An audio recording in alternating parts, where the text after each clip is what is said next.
Boa noite a todos, que a paz esteja com você, com toda a igreja, mais uma vez juntos, amém? Para partilharmos aqui a palavra de Deus neste culto especial dessa noite. Eu quero ler com você neste momento o livro de Atos dos Apóstolos, no capítulo 8, e vamos ler a partir do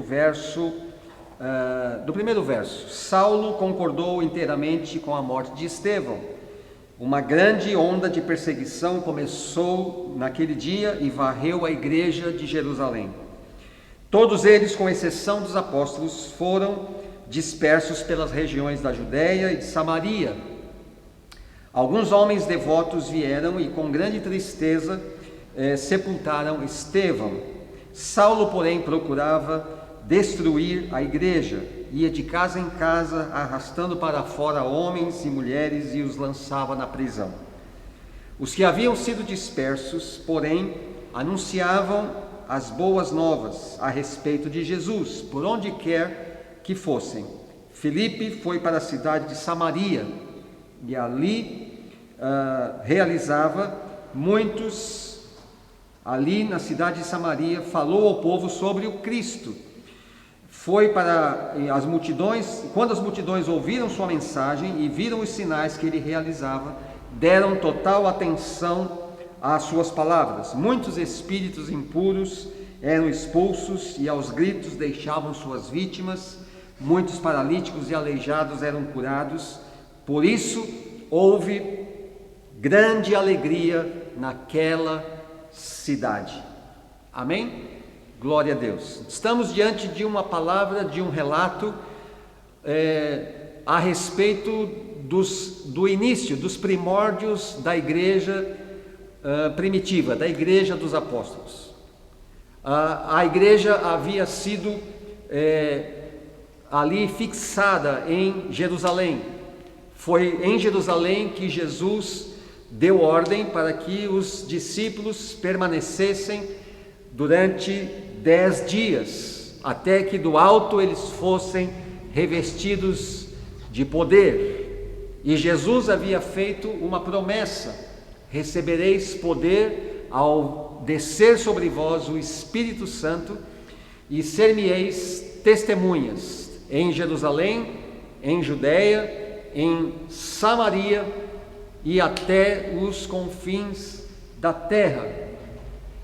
Amém? Então Jesus havia prometido Samaria, havia uma promessa para aquela cidade, para aquela região. No entanto, a igreja ali estava sendo perseguida na época por Saulo, ainda antes da sua conversão.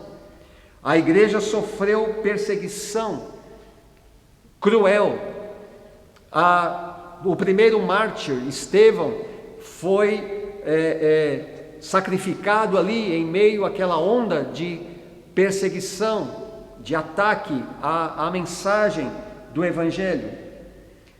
Porém, nós vemos que através daquela perseguição, por causa daquela perseguição, a igreja então se espalhou, a dispersão. Eles tiveram que fugir daquele momento, sair daquela pressão, e conforme eles saíram, eles foram então por toda parte, aonde eles passavam, eles foram falando, eles foram anunciando a palavra, o Evangelho.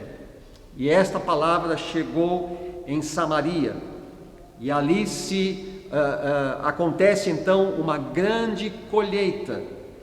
Amém?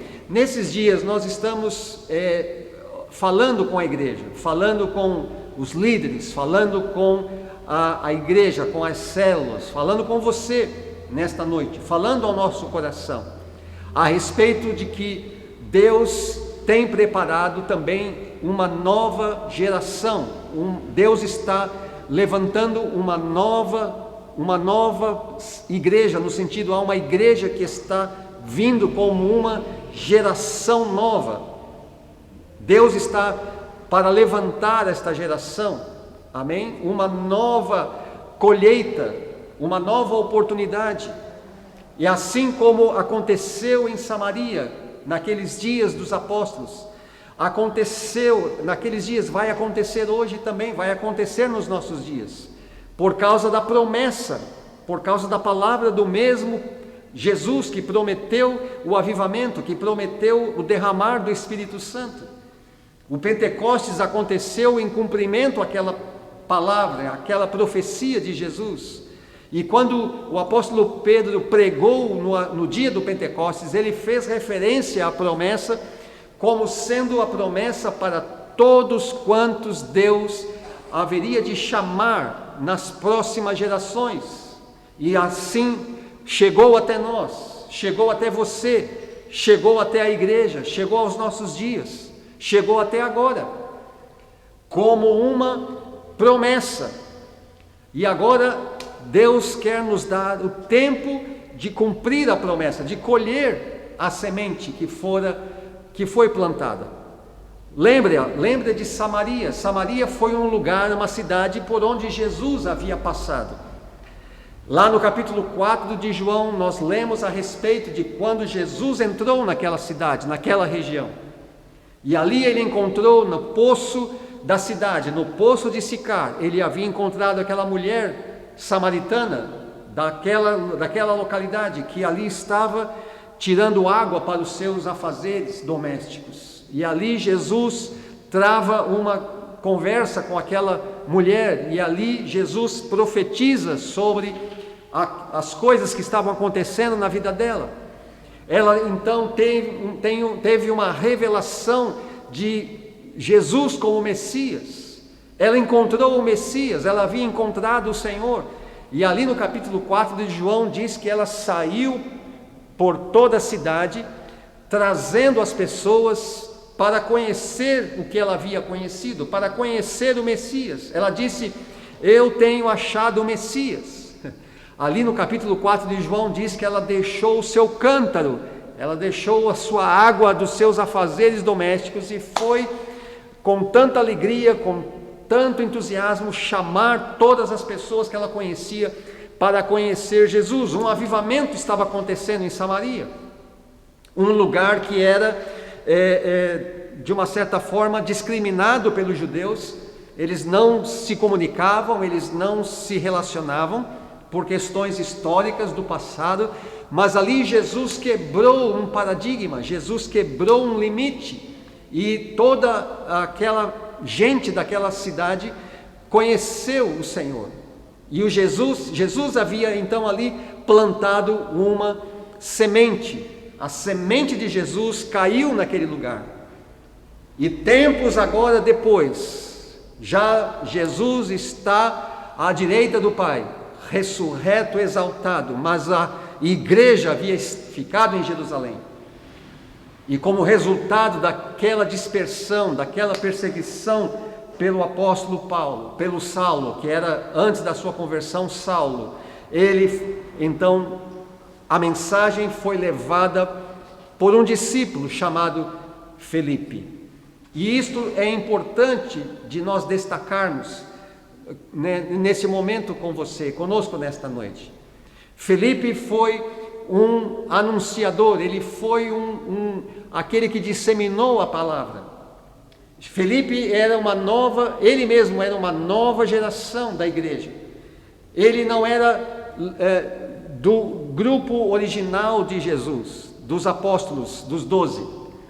Ele foi ali incorporado na igreja, ele foi separado no capítulo 6 como um dos diáconos da igreja, que ali atendeu às necessidades daquilo que estava acontecendo na igreja. E a Bíblia diz que Felipe era um homem cheio de fé, cheio do Espírito Santo, cheio de sabedoria. E ele se torna nas mãos de Deus um poderoso evangelista, um poderoso semeador. E foi através de Felipe que veio então aquela visitação sobre Samaria.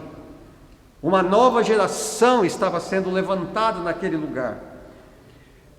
Eles tiveram que sair, a igreja teve que sair, os que precisaram sair de Jerusalém, eles saíram de um ponto de conforto, talvez que eles pudessem ter ali. Eles saíram para um movimento novo. eu quero chamar sua atenção, nossa atenção para esse ponto aqui, amém? Muitas vezes nós nos sentimos mais confortáveis, nos sentimos mais adequados quando estamos numa chamada zona de conforto. Nós estamos num lugar onde as coisas estão acontecendo de forma rotineira e nós vamos nos acostumando com tudo isso e não há um novo movimento, não há nada novo, não há uma ferramenta nova que usamos, porque nós estamos limitados a um contexto. Era isto exatamente que estava acontecendo com a igreja de Jerusalém. A igreja dos apóstolos estava acomodada naquele ambiente seguro, onde apesar das restrições e das dúvidas que haviam com respeito àquela nova comunidade, aquele novo movimento ali, mas a igreja dos apóstolos estava confortável onde estava. Foi necessária uma perseguição, um acontecimento para fazer a igreja se dispersar, para levar para outros lugares a mensagem. E é assim que deve acontecer, e é que acontece conosco. Deus quer muitas vezes nos sacudir, fazer movimentar para entrarmos em ação, em uma outra situação, em um outro contexto. E eu quero chamar sua atenção para isso nessa noite, que nós somos chacoalhados por Deus com tudo isso que está acontecendo, por exemplo, agora nos nossos dias. Podemos dizer que não é uma perseguição à igreja, mas é um ambiente, é uma situação que fez a igreja, fez todos nós termos que nos reorganizar, de nos movimentar de outras maneiras. Novas ferramentas temos que usar neste momento. Então, é importante que entendamos que, assim como Deus usou a perseguição no passado para fazer a igreja sair, se movimentar, se aventurar na fé, Deus também está fazendo com que este ambiente que estamos passando hoje no mundo esteja funcionando para que nós, como igreja, eu e você, possamos ser despertados para as pessoas, para o mundo, para as necessidades, para o contexto atual. E por onde formos, temos que levar a palavra, temos que ser como Filipe, amém? Debaixo do poder de Deus, em nome de Jesus. Deus quer levantar esta nova geração, e Deus quer levantar os novos. Deus levantou o novo Filipe. Os apóstolos ficaram em Jerusalém, Tiago, os apóstolos originais ali que começaram, o apóstolo Pedro, permaneceram lá. Era importante que eles estivessem onde estavam, mas Deus estava levantando uma nova geração, amém? Nós estamos orando para que Deus nos dê nesses dias uma nova geração na igreja, um novo povo, pessoas novas nas células, pessoas novas nos cultos, nas transmissões, novas famílias, novos amigos, novos contextos, novas ferramentas, novas estratégias para alcançarmos o maior número de pessoas, amém? Em nome de Jesus. É o tempo não só de semeadura, mas é o tempo de colheita. Há uma promessa de Deus no Antigo Testamento, de Oséias. O profeta Oséias profetizou que chegaria o tempo onde a semeadura e a colheita aconteceriam ao mesmo tempo, por causa da velocidade, por causa da urgência daquela hora. E esta é a hora, este é o momento, amém? Em nome de Jesus, que este contexto, que essa situação levante os novos Filipes, que você seja como Filipe, que eu seja como Filipe, que Deus use este momento estratégico que estamos passando para sermos levantados e levarmos por onde formos a palavra. Para finalizar aqui, diz que os que foram dispersos foram, porém, anunciando as boas novas, falando as boas notícias. A palavra anunciar aqui também tem o sentido de semear. Eles, por onde foram, eles foram lançando as sementes, como a parábola de Jesus do semeador, lançando a semente. E nós então estamos agora lançando a semente, em nome de Jesus. Por onde formos, as pessoas, mande uma mensagem, mande um áudio, mande um vídeo para alguém que você ama, faça uma lista de pessoas, amém? Na sua célula, convide para a célula, convide para a igreja, para os cultos, para as transmissões, amém? Vamos nos engajar em nome de Jesus neste propósito de levantarmos uma nova geração para o nosso Deus, homens e mulheres, jovens, crianças, famílias, em nome de Jesus. Amém, queridos? Vamos orar que esta unção que estava sobre Filipe, que estava sobre a igreja primitiva, venha também sobre as nossas vidas, em nome de Jesus. Pai, nós te agradecemos por esta palavra, te agradecemos por este movimento, por esse testemunho de algo que aconteceu e fez a igreja se despertar, se desprender dos seus contextos que poderiam estar ali paralisando ou impedindo até, Senhor, mas que assim como foi, seja agora nas nossas vidas, ó Pai, em nome de Jesus, que este ambiente tumultuado que nós estamos passando, de pandemia, de restrições, de limitações sociais, mas que isso sirva para que também nós possamos ser usados, levantados, ousados, nos dá força, nos dá coragem, nos dá ousadia, intrepidez da palavra, do poder do Espírito, para que sejamos, Senhor, como Filipe, amém? Em nome de Jesus, é assim que oramos e declaramos em fé, para a glória do nome do nosso Deus, amém, amém, Senhor, e amém. Deus te abençoe em nome de Jesus, amém.